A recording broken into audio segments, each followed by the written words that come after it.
Este vídeo va a explicar en qué consiste el reto de crear una maqueta de aula infantil incluido dentro de la asignatura Elaboración y seguimiento de proyectos educativos de la Facultad de Educación de la Universidad de León.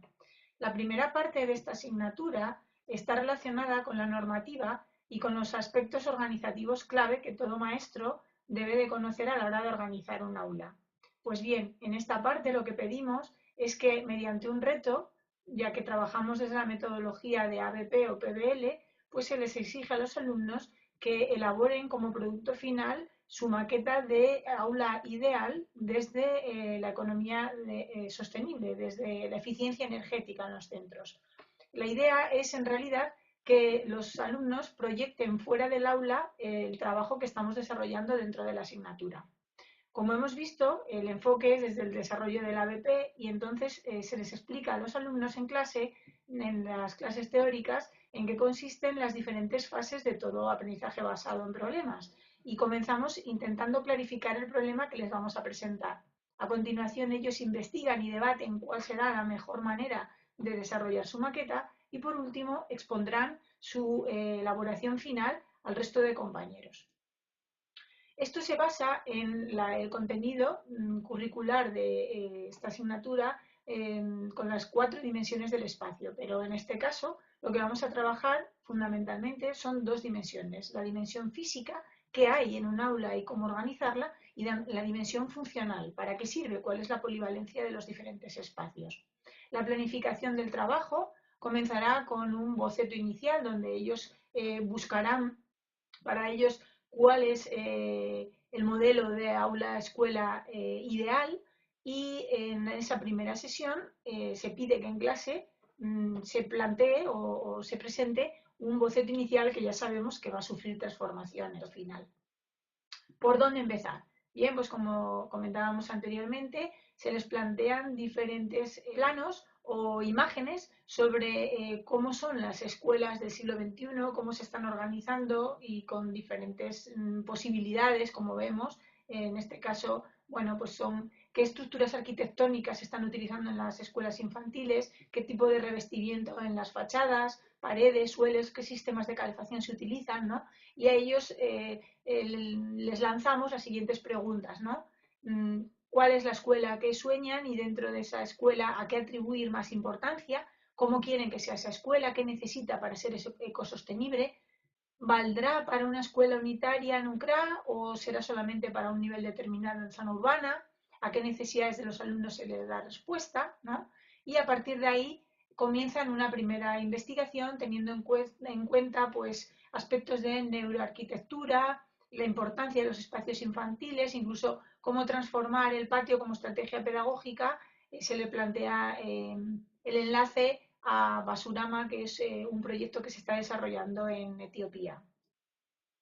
Esta es la tarea el reto que se les plantea, que es que se constituyen como cooperativa y cómo poner en marcha un centro de educación infantil a las afueras de la ciudad de León, ¿no?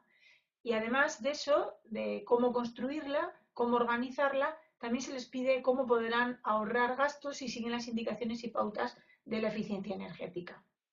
En el cómo, pues les vamos planteando también una serie de interrogantes: en qué entorno van a situar su escuela, qué tipo de interacción y juego dará respuesta a la estructuración del espacio, si tendrán espacios comunes, a qué necesidades de los alumnos se está respondiendo, planteando, pues como decíamos antes, el revestimiento de fachadas, la organización de espacios, la luminosidad, la ubicación.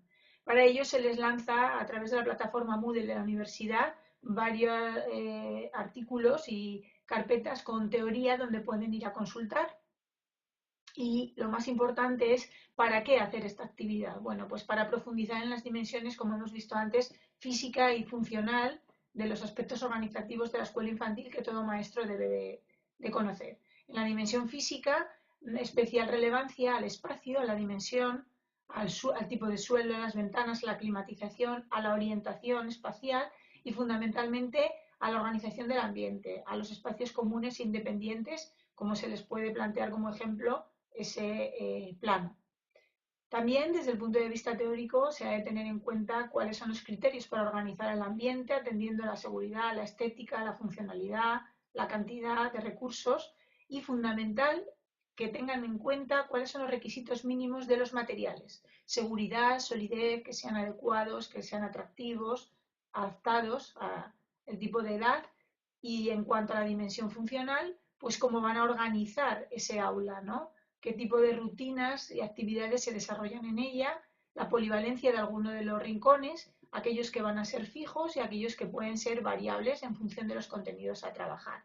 Por último, esta es la evidencia de su resultado, de su producto, y cada uno, en este caso vemos cómo esta alumna representa esa maqueta al resto de compañeros de otros grupos diferentes, quienes muy atentos escuchan su exposición para poder hacer propuestas de mejora con la intención siempre de aprender, de proponerles cosas nuevas a los compañeros, no de ofenderles, con la idea siempre de que puedan mejorar. Y en ese espacio de Critical Friends, también como guía, se les lanzan estas preguntas para que ellos puedan ser conscientes de si la estructura y el proyecto de sus compañeros cumplen con los requisitos que hemos trabajado en la asignatura. Esto es todo y esperamos en el vídeo que viene a continuación ver un ejemplo real de esa producción. El primer paso sería crear un boceto o un plano que con el tiempo sabemos que va a sufrir transformaciones entre lo que nosotros hemos soñado como centro y lo que realmente después es viable en nuestro contexto. A continuación, comenzamos a establecer las dimensiones y tenemos en cuenta los criterios y elementos estudiados en relación con la orientación física, los materiales, el tipo de suelo, si es radiante, plaqueta, parqué, la calefacción, tipo de mobiliario en general y las condiciones de seguridad. Tenemos que asumir cómo vamos a organizar las zonas comunes, el patio, los aseos, la sala polivalente y tener claro cómo vamos a delimitar los espacios del aula. Asimismo, también tenemos que elaborar pequeños detalles para que los espacios, bien sean interiores o exteriores, estén lo suficientemente acondicionados. También, a la hora de elaborar esa maqueta, es conveniente que tengamos muy claras cómo van a ser la delimitación de las diferentes zonas, estableciendo zonas fijas como rincones en concreto, tipo al de biblioteca, la asamblea, la zona de trabajo, rincones que en una clase de infantil, juego simbólico, siempre son zonas fijas, y aquellos otros rincones que van siendo variables. Mismamente el del juego simbólico puede variar conforme al contenido que estemos trabajando en un trimestre determinado o en una unidad didáctica. Si atendemos o pensamos cómo vamos a realizar la evaluación, hemos de darnos cuenta que en esta maqueta lo que se pretende es que los alumnos, mediante coevaluación, sean críticos con sus compañeros y cada uno de ellos se responsabilice de explicar individualmente a otro grupo cómo han desarrollado, cómo ha sido el proceso de desarrollo de su maqueta, en base a qué, y defender cuáles han sido sus criterios para establecer esa delimitación y ese tipo de materiales. En el Critical Friends, uno es el que expone y el resto de compañeros que escuchan hacen propuestas de mejora y valoran cuáles son los aspectos a tener en cuenta de cara a posibles mejoras.